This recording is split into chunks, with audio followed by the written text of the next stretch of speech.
My name is Sarah, and I'm here to tell you a bit about my experiences in saving for and paying for college. I was very fortunate in that my parents began seriously saving for my college expenses when I was very young. When I was in elementary school, they used money from the sale of our house to purchase something called a Tiger Bond, which stands for Treasury Investors Growth Receipts. Basically, they purchased a bond for a discounted price and then left their investment alone until I graduated high school and was ready to attend college. Then they cashed out their investment and received the full market value from the time when they first made their purchase. This allowed my parents and I to have a pretty good start on paying for my college education. Even though my parents began saving for my college expenses when I was very young, this still was not enough to fully pay for my tuition, textbooks, housing, food, and the many other expenses that come as part of earning your college degree.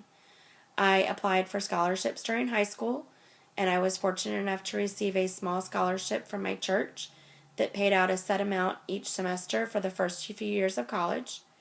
However, in hindsight, I really wish that I had worked harder to fill out some more scholarship applications in order to increase my chances for receiving financial assistance.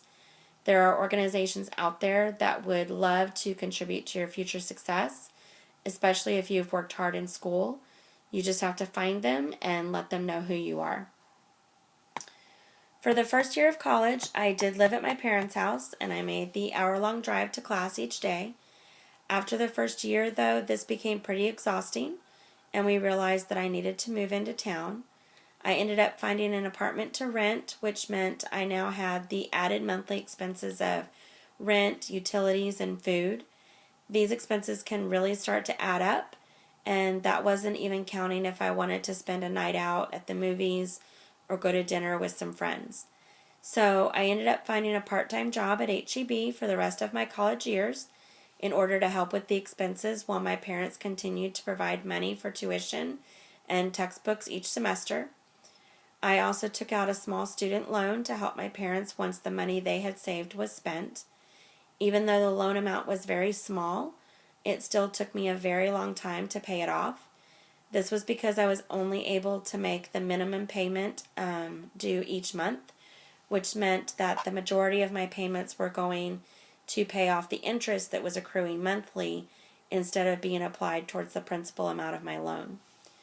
If I had to do that again, I would indicate a portion of my payment each month to be deducted toward the principal amount of my loan and make higher payments each month if possible. That way it wouldn't take me quite as long to pay off the entirety of the loan. When it was all said and done, I had paid so much more back to the company than I had originally borrowed. Thankfully, my loan amount was very small, or I would likely still be making loan payments today. My advice is to start saving for college as early as possible and work with your high school guidance counselor to research as many possibilities for scholarships to help you pay for college as you can.